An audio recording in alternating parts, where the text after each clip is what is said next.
ఏపీలో లేని liquor scam ను సృష్టించిన చంద్రబాబు ప్రభుత్వం తన కక్ష సాధింపులో భాగంగా ఫేక్ సాక్ష్యాలను సృష్టిస్తోంది. అరెస్టైన వైఎస్ఆర్సీపీ నేతలు ఇతరులకు బెయిల్ రాకుండా చేయడానికి రకరకాల కుట్రలు పన్నుతోంది. కోర్టు విధించిన రిమాండ్ ముగియడంతో అరెస్టైన వారిని తిరిగి కోర్టులో ప్రవేశపెట్టారు సిట్ అధికారులు. సీజ్ చేసినట్లు చెబుతున్న 11 కోట్లతో తనకు ఎలాంటి సంబంధం లేదని అక్రమ కేసులో నిందితుడిగా ఉన్న కేసిరెడ్డి కోర్టులో ఆవేదన వ్యక్తం చేశారు. తాను గత ఏడాది జూన్లో ఆ డబ్బు వరుణ్కు ఇచ్చినట్లు చెబుతున్నారని, ఆ నోట్లు ఆర్బీఐ ఎప్పుడు ముద్రించిందో తెలుసుకోవడానికి నోట్లపై ఉన్న నంబర్లు రికార్డ్ చేయాలని కేసిరెడ్డి కోరారు.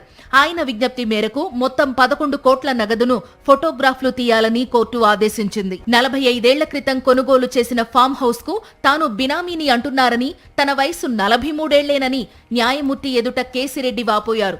తాను పుట్టక ముందే వేరే వారికి బినామీ ఎలా అయ్యానంటూ కోర్టు ఎదుట కంటతడి పెట్టారు కేసిరెడ్డి. తాను ఎలాంటి స్కామ్ చేయలేదని న్యాయమూర్తి ఎదుట ఎంపీ మిథున్ రెడ్డి వివరణ ఇచ్చారు. 3 సార్లు ఎంపీగా చేశానని, ప్రస్తుతం సిట్టింగ్ ఎంపీగా ఉన్నానని తెలిపారు. ఇది ఒక అక్రమ కేసు అని ఎంపీ మిథున్ రెడ్డి అన్నారు. తాను దేశం విడిచి పారిపోనని, తనకు బెయిల్ మంజూరు చేయాలని విజ్ఞప్తి చేశారు ఎంపీ మిథున్ రెడ్డి. ఏసీబీ న్యాయమూర్తి ఎదుట మాజీ ఎమ్మెల్యే చెవిరెడ్డి భాస్కర్ రెడ్డి ఆవేదన వ్యక్తం చేశారు. కొన్ని పత్రికలు తమ వ్యక్తిగత జీవితాన్ని దిగజార్చి తప్పుడు కథనాలు రాస్తున్నాయని చెప్పారు. వేద పాఠశాల పెట్టి పిల్లలకు వేదాలు నేర్పుతున్న వాడినని, తాను మద్యం జోలికి వెళ్లలేదన్నారు.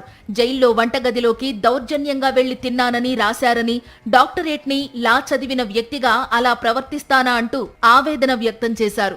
లిక్కర్ స్కామ్ అనేది లేదని, తాను ఎలాంటి మద్యం అమ్మకాలు జరపలేదని చెవిరెడ్డి భాస్కర్ రెడ్డి చెప్పారు.